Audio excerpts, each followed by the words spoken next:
Este es el cuarto video de la serie. En él plantearemos el caso concreto que nos servirá para nuestro estudio y analizaremos la institución de la prescripción en materia laboral. Continuando con nuestro caso hipotético, sus servicios a El Tío Fresco SADCB han sido magníficos. Rápidamente se ha sabido de la pericia con la que ejerce su profesión de administración de empresas turísticas y los extraordinarios resultados que ha dejado para el restaurante de mariscos que viene administrando. Una de las más complacidas, y con razón, es la socia Brittany Pérez, que ha reconocido el excelente manejo que le da a las diversas problemáticas, y entre su círculo de amigas ha extendido su recomendación a la dueña de un importante hotel, la licenciada Zoila Coto Ramírez, quien tiene serios problemas con una trabajadora que se desempeña como gobernanta en el mismo. La licenciada Coto Ramírez está preocupada porque en realidad ella tiene muy poco tiempo de ocuparse del hotel, pues este pertenecía a su padre, quien está por cumplir 1 año de fallecido. Finalmente, Brittany Pérez le pide a usted que organice una reunión privada para que la licenciada Coto Ramírez le consulte sobre el problema con la gobernanta. Ya en la junta, la licenciada Coto Ramírez, en esencia, le expone que la gobernanta había venido trabajando de forma excelente desde hace ya 8 años, pero a raíz de que le fuera negado un aumento a su salario, esta había comenzado a realizar sus funciones de manera muy deficiente y a mostrarse irrespetuosa con la licenciada, a tal grado de haber echado sobre ella, en un accidente bien curioso, una cubeta llena de agua sucia.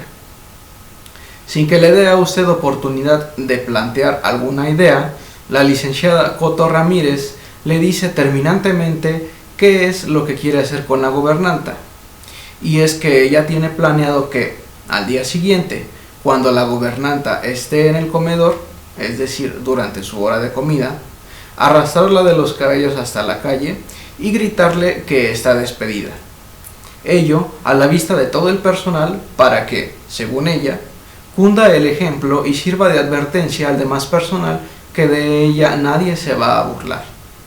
La licenciada Coto Ramírez sabe que con esto enfrentará una demanda por despido injustificado, y el motivo original de la consulta es que usted le haga los cálculos para saber cuánto tendría que pagar cuando la Junta emita el laudo que la condene al pago de las diversas cantidades, reiterándole a usted que, sea la cantidad que sea, ella ejecutará su plan por lo ofendida que está. Siendo usted consciente de lo oneroso que es cualquier despido injustificado, así como para no suscitar mayores controversias sobre el plan que tiene, y usando su amplio criterio de profesional de la administración, usted considera que la licenciada Coto Ramírez está subestimando las consecuencias patrimoniales de su estratagema, por lo que usted considera hacer los cálculos para que cuando la licenciada Coto Ramírez sepa de las cantidades a las que se expone por cumplir su venganza, sea fácilmente disuadida de cometerla. Y entonces sí, plantearle a usted soluciones administrativamente profesionales y sobre todo convenientes, para resolver verdaderamente el problema.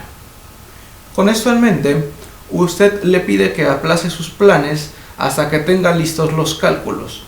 La licenciada Coto Ramírez acepta, disculpándose en ese instante porque tiene que irse.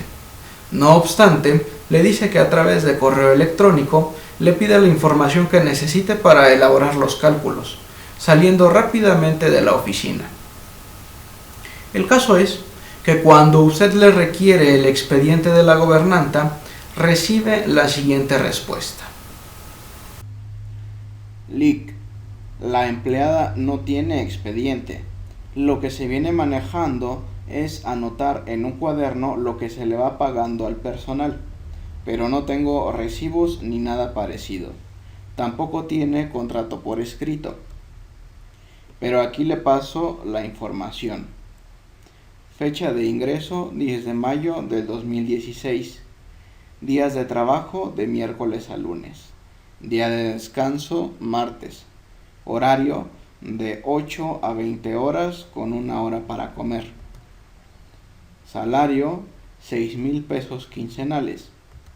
Prestaciones, fondo de ahorro. Se le retiene 100 pesos al mes y el hotel aporta otros 100 que se le entregan al final del año junto con el aguinaldo. Vales de despensa por 1,000 pesos mensuales. Servicio de comedor. Ayuda para transporte de 500 pesos a la quincena. Servicio de lavandería de uniformes. 100 pesos por propinas a la semana. Un bono de puntualidad por 100 pesos diarios. 2 pares de uniformes al año. Seguridad social. Aguinaldo. Y gastos de limpieza. También le quiero preguntar respecto a las horas extras, días de descanso obligatorio y vacaciones. Nunca se le pagó ninguna. ¿Tendría que pagarle todas las horas extras y días de descanso que trabajó durante los 8 años? Postdata. Todo lo que le escribo es lo que se le pagaba. Si falta algún concepto es porque no se le pagó nunca. Así pues,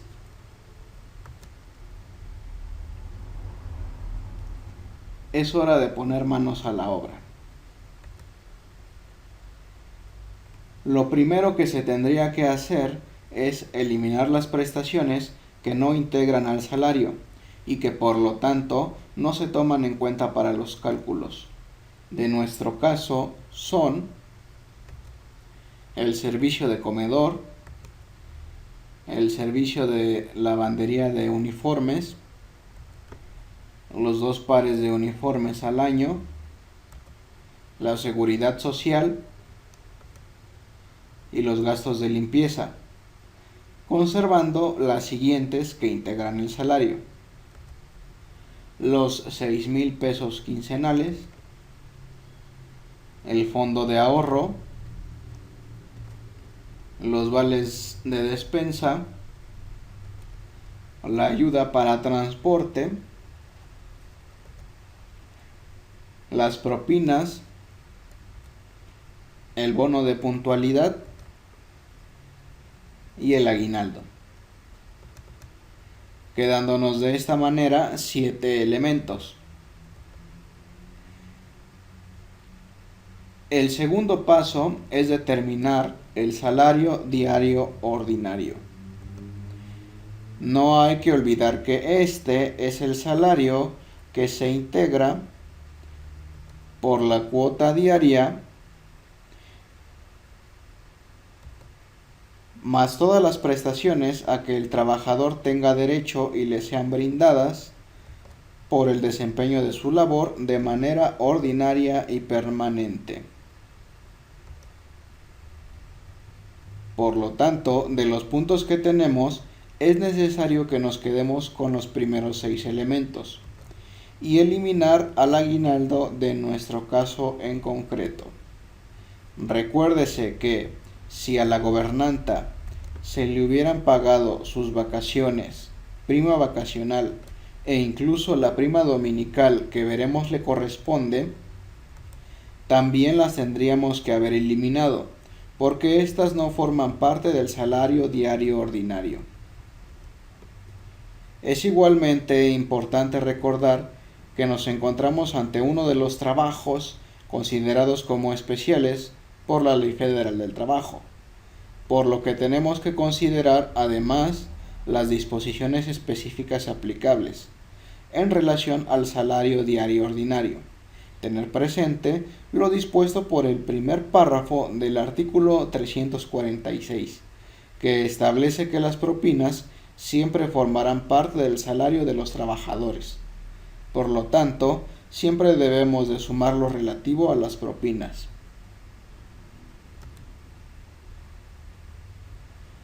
Precisado lo anterior, entremos al cálculo del salario diario ordinario. Como dijimos, en nuestro caso se integra por los 6 elementos que son la cuota diaria, donde dividimos los 6,000 pesos entre 15, dándonos 400 pesos diarios. 2. El fondo de ahorro, dividimos los 100 pesos que aporta el hotel al mes entre sus 30 días, dándonos 3 pesos con 33 centavos. 3. Los vales de despensa, igualmente dividimos su importe mensual entre los 30 días, que nos da 33 pesos con 33 centavos. 4. La ayuda para transporte, dividimos los 500 pesos entre los 15 días que corresponde, dándonos igualmente 33 pesos con 33 centavos. 5. Por propinas dividimos el importe semanal entre los respectivos 7 días, dándonos 14 pesos con 28 centavos. Y 6. El bono de puntualidad lo dejamos como está porque en nuestro caso ya es la cantidad diaria de 100 pesos. La suma de todos estos conceptos nos arroja el salario diario ordinario, que es de 584 pesos con 27 centavos. El siguiente paso es establecer la duración de la relación laboral. Conocemos la fecha de inicio de la relación y, para el caso que nos ocupa, estableceremos como la fecha del fin de la relación el 20 de septiembre del 2024. Por lo tanto, tenemos que la trabajadora ha prestado sus servicios 8 años, 3 meses y 10 días. Y en lo que respecta al año en que nos estamos basando, es decir, del 1 de enero al 20 de septiembre del 2024, ha trabajado 263 días. Es decir, estaba laborando lo que era ya su 9º año. Con esta información ya podemos empezar a hacer los cálculos. Lo primero que recomiendo es realizar el del finiquito, es decir, como ya lo veíamos en el video anterior, determinar todas las prestaciones que se le adeuden a la trabajadora. Pero antes de iniciar, es preciso contestar a la pregunta que hacía la licenciada Coto Ramírez, y que es una cuestión interesante, porque sin lugar a dudas, en el 90% de las demandas por despido injustificado se exige el pago de todas las prestaciones, desde el inicio de la relación de trabajo hasta el día en que llegó a su fin. Y es que no se trata solo de que el abogado o representante del trabajador no le cambie el formato de demanda que usa, de que sea una costumbre intimidatoria. Ciertamente, pagar aunque sea 1 año de horas extras causa pesar a cualquiera, o sea, por ignorancia de su procedencia. Eso se demanda así porque es el patrón quien tiene el deber jurídico de destruir esa pretensión ante la Junta, si es que quiere librarse de su pago. Recordemos que la Junta de Conciliación y Arbitraje es ante todo un órgano protector del trabajador. Por ello deja absolutamente solo al patrón. Es decir, recordemos que la declarada desigualdad procesal en materia laboral atiende a que su naturaleza es la de ser un derecho de clases, en el que el sistema jurídico considera que, como el patrón tiene mayores posibilidades que el trabajador, éste puede permitirse acceder a los servicios de mejores abogados, caso contrario del trabajador. Así también porque al tener el patrón la administración de la empresa, cuenta con una mejor posibilidad de allegarse medios probatorios para el juicio.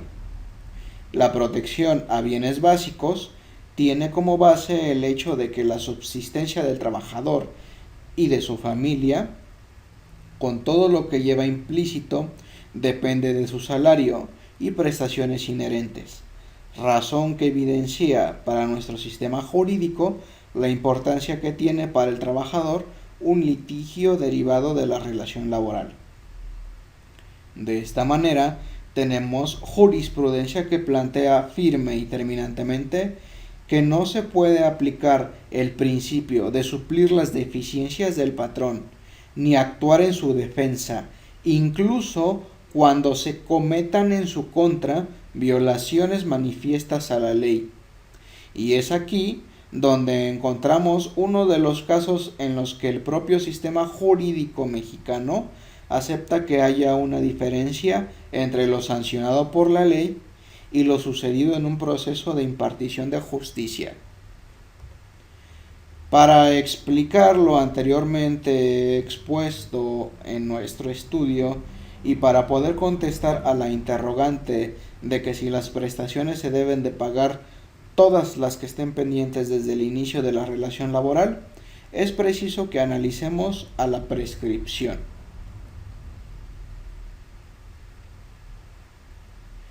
En el sistema jurídico laboral mexicano, como en otras materias, existe una institución llamada prescripción, la cual podemos definir en materia del trabajo como la pérdida de un derecho por el simple paso del tiempo.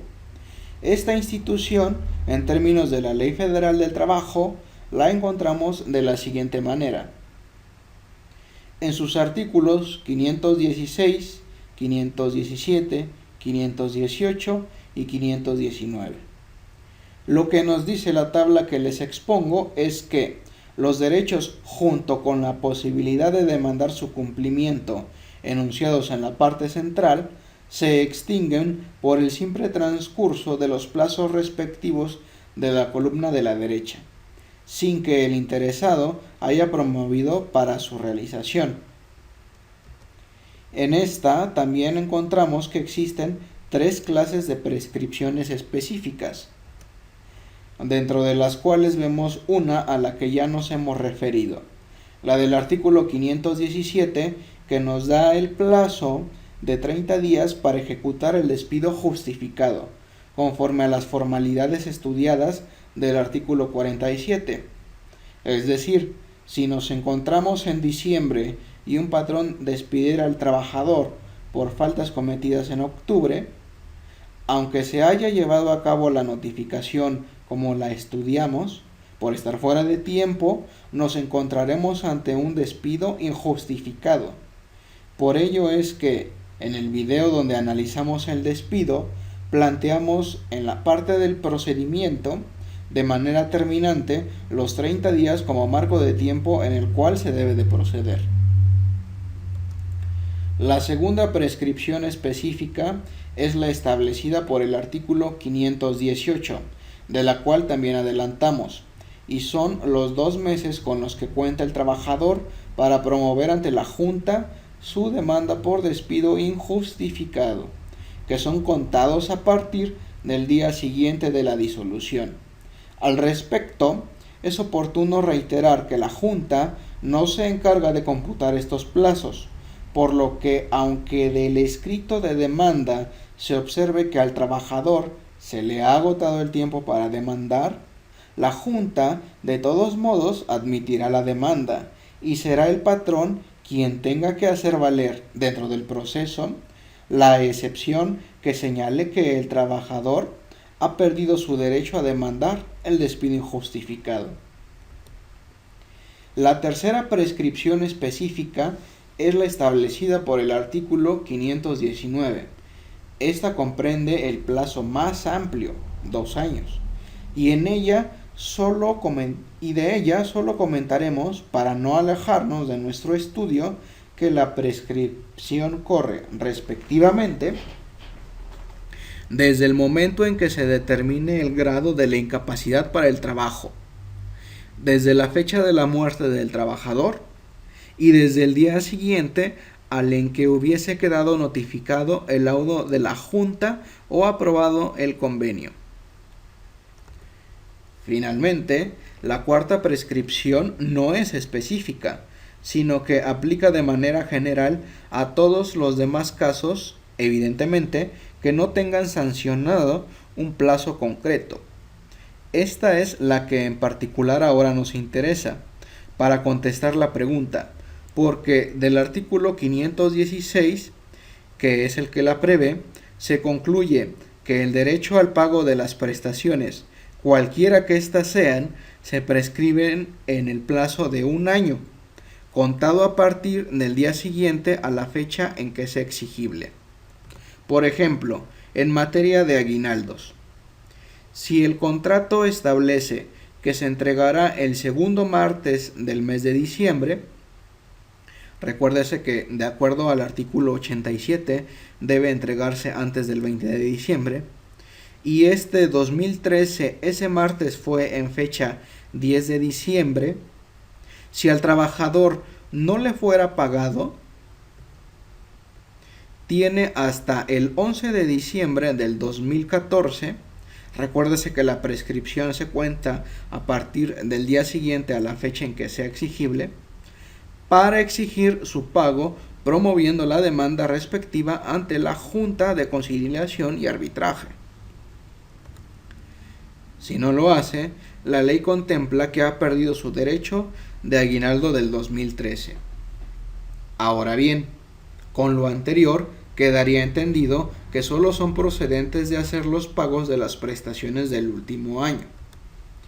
Pero también, de acuerdo a lo que adelantábamos, como a la Junta no le compete entrar al estudio de los plazos y términos de las prescripciones de manera oficiosa, porque ello implicaría actuar en defensa del patrón, lo cual está terminantemente prohibido. Si el patrón, como ya adelantábamos cuando mencionábamos la prescripción para demandar el despido injustificado, no hace valer estas prescripciones dentro del proceso ante la Junta puede válidamente determinar en el laudo respectivo que el patrón deberá de pagar todas las prestaciones pendientes, incluso las de años anteriores, es decir, incluso cuando éstas hayan quedado prescritas. Como dije, esto es una posibilidad, y si bien se puede acudir al juicio de amparo directo para combatir el laudo y argumentar que al dictar el laudo la Junta no observó lo dispuesto por el artículo 841 de la Ley Federal del Trabajo, que en lo que a nosotros interesa dice que los laudos se dictarán a verdad sabida, con buena fe y apreciando los hechos en conciencia, y haciendo los razonamientos jurídicos conducentes a demostrar que la Junta justamente no resolvió de buena fe y lo hizo omitiendo el hecho de que había pasado el tiempo en demasía como para obligar al pago de prestaciones tan atrasadas, aún así la verdad es que es bien complicado obtener un amparo realmente ventajoso en cuanto a ese aspecto. Por ello, la forma idónea de destruir estas prestaciones es en la contestación de la demanda, en el capítulo conocido como Defensas y Excepciones. Plantear la prescripción de la siguiente manera. 1. Usar una fórmula precisa para a. Indicar la prestación contra la cual se opone y b. No dejar lugar a dudas de que se opone la prescripción. Siguiendo con el ejemplo del aguinaldo, podría ser en términos sucintos. Respecto del pago de los aguinaldos, desde el inicio de la relación laboral y hasta la fecha en que llegó a su fin, como lo exige la actora, o sea el trabajador, opongo la excepción de prescripción, de acuerdo al numeral 516 de la Ley Federal del Trabajo.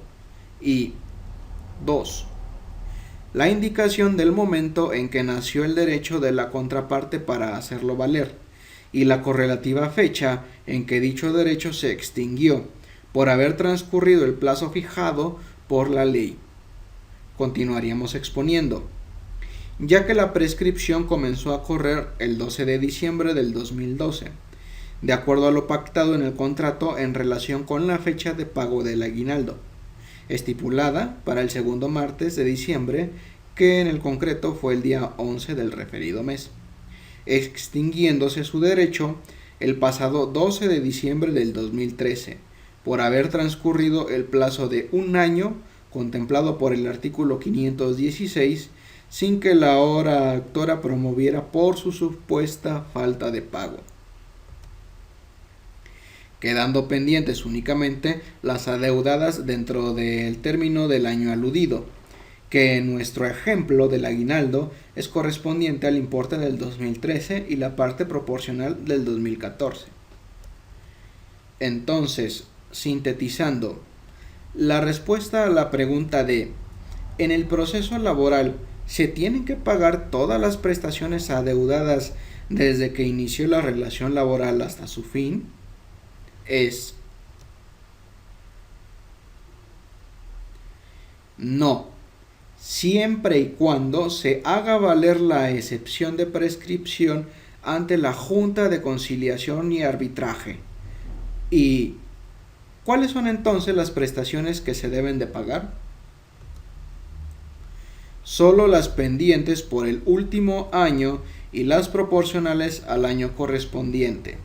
Es decir, insistiendo con el ejemplo del aguinaldo que veíamos, en el 2014 se debería pagar el aguinaldo del 2013 y la parte proporcional del 2014, debiendo aclarar respecto del aguinaldo que si no se establece una fecha en concreto para su pago en el contrato, se entiende que la prescripción comenzará a correr a partir del 21 de diciembre. Ello porque el propio artículo 87 establece que se debe de entregar antes del 20 de diciembre. Para terminar con el tema de la prescripción y de una vez por todas comenzar nuestros cálculos, es necesario que estudiemos los supuestos en los que se interrumpen los plazos prescriptivos. Al respecto, bastará consultar el artículo que prevé los únicos dos supuestos de interrupción y quizás hacer algunos comentarios. Veamos pues el artículo 521 que establece: la prescripción se interrumpe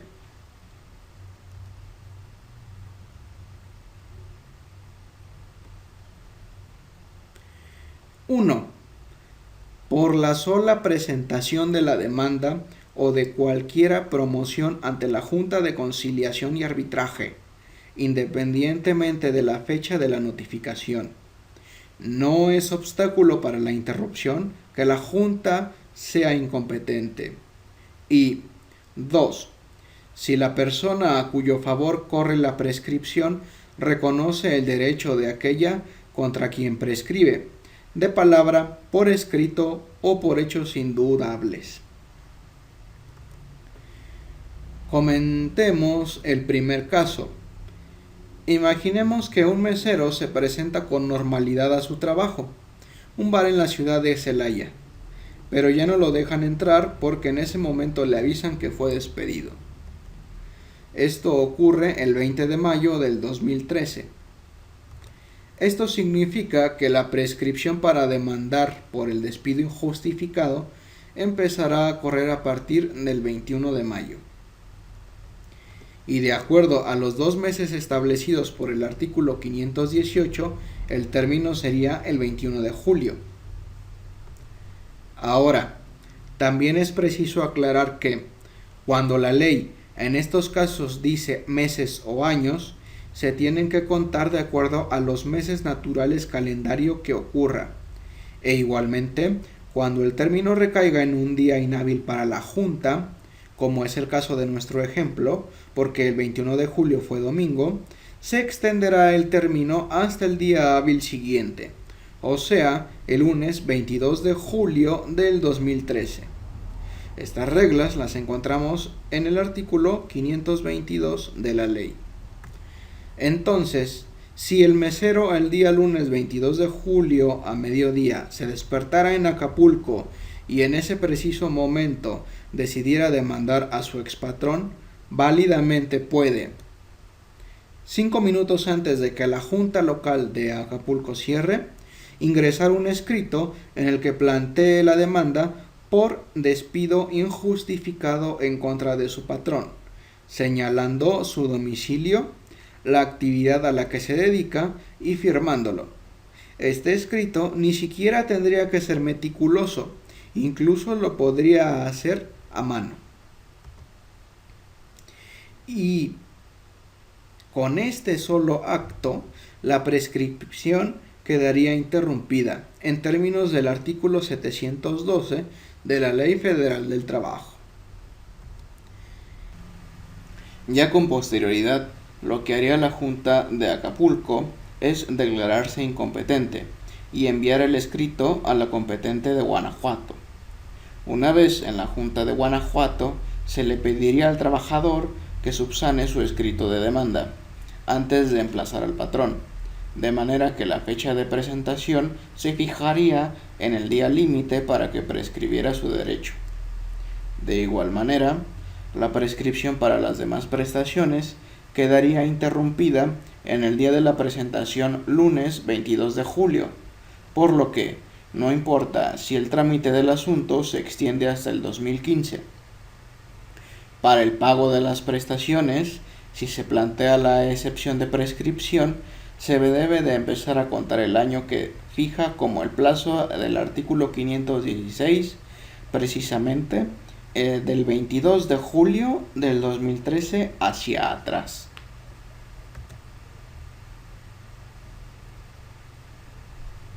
En el segundo caso, la recomendación es clara: jamás, bajo ninguna circunstancia, reconozcan el derecho de su contraparte. En los escritos, siempre condúzcanse bajo las fórmulas de el supuesto o la popular de suponiendo sin conceder. Hay varios ejemplos en nuestra serie de videos, pero reitero el que acabamos de revisar.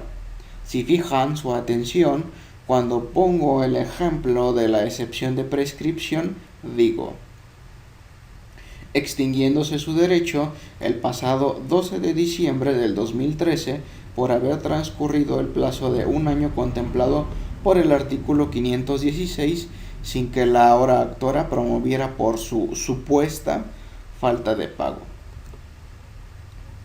La otra manera sería iniciar diciendo: suponiendo sin conceder que a la actora se le adeude el aguinaldo del 2012, este quedaría prescrito en términos del artículo 516. Al respecto, también me parece necesario compartirles una anécdota sobre el particular, para que quede en evidencia la importancia de estas fórmulas. En una ocasión, tuve como cliente a un trabajador que demandaba el despido injustificado de su patrón. El problema era que el trabajador se decidió a entablar la demanda un día después del término de los 2 meses que prevé el artículo 518. A pesar de ello, acepté el caso, advirtiéndole al trabajador que tenía todas las de perder por haber prescrito su derecho. Ingresé la demanda y comenzó el proceso con normalidad. Cuando vino la audiencia de ley y su primera etapa de conciliación, me encontré con que el representante de la patronal era un compañero de la facultad quien siempre había expresado directamente su animadversión hacia mi persona. Aún hoy no sé el por qué, ya que ni siquiera pertenecíamos a la misma generación y turno.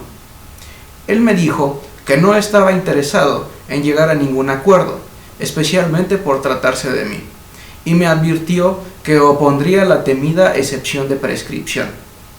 De esta manera, se avanzó a la siguiente etapa procesal, que era la demanda, donde le expuse con normalidad, y enseguida vino la contestación de la demanda. Es preciso señalarles que el proceso laboral es predominantemente oral, por lo cual, independientemente de que se presentan los escritos, en las audiencias y sus respectivas etapas, las partes tienen que hacer de todas maneras, sus manifestaciones más principales y estratégicas. Así las cosas, como me lo había advertido mi contraria, opuso la excepción de prescripción como la principal. Pero cuando dijo que era todo lo que tenía que manifestar, en ese momento, frente al auxiliar de la Junta, mi contraria le pidió que se acercara el trabajador y le dijo: quiero que te quede muy claro que tu patrón reconoce que estuvo mal que te corriera así. Yo mismo traía autorizada una oferta para llegar a un arreglo, porque no tenía por qué correrte de esa manera. Pero por agarrar de abogado a este, y me señaló, ahora te vas a quedar sin nada. Justo en ese momento vi la solución al problema, por lo que de inmediato le pregunté al auxiliar si había escuchado lo que mi contraria había dicho. Cuando me dijo que sí, pedí que se me concediera el uso de la palabra, pues la audiencia todavía no se había cerrado. Para abrevar esta pequeña memoria, solicité a la Junta que, tomando en consideración el dicho y los hechos de mi contraria, efectuados todavía durante la audiencia, y en donde le reconocía expresamente su derecho a mi representado, para el caso de que la Junta se pronunciara favorable respecto de la excepción de prescripción opuesta por la patronal, ésta tuviera por interrumpida la prescripción que se alegaba por haberse actualizado la hipótesis contenida en la fracción 2 del artículo 521, al haber su mismo representante de la patronal reconocido ampliamente el despido injustificado. Al final, se obtuvo una fuerte condena contra la patronal, pues como su representante había basado su defensa únicamente en la prescripción, cuando se declaró interrumpida esta, prácticamente el patrón se quedó sin ningún argumento que pudiera amainar las prestaciones que se exigían. Además de que el trabajador me pidió que no aceptara ya ninguna oferta conciliatoria por lo que la contraria había dicho. De esta manera les insisto, mientras dure el proceso laboral, nunca reconozcan el derecho de su contraria, por simple estrategia, y más ahora que cualquier persona puede grabar a otra. Por último, cerraremos este estudio con la mención de los casos en que verdaderamente la prescripción se congela, es decir, con la suspensión de la prescripción. Como lo podrán deducir en un momento más, la diferencia esencial entre la interrupción y la suspensión de la prescripción es que en esta segunda institución, debido a una causa legal expresa, el cómputo del tiempo para que opere la prescripción deja de correr. Prácticamente la ley hace que el tiempo se detenga. Así, los supuestos que establece la Ley Federal del Trabajo para tal efecto los encontramos en el artículo 520, que dice: la prescripción no puede comenzar ni correr, 1. Contra los incapaces mentales, sino cuando se haya discernido su tutela conforme a la ley, y 2. Contra los trabajadores incorporados al servicio militar en tiempo de guerra.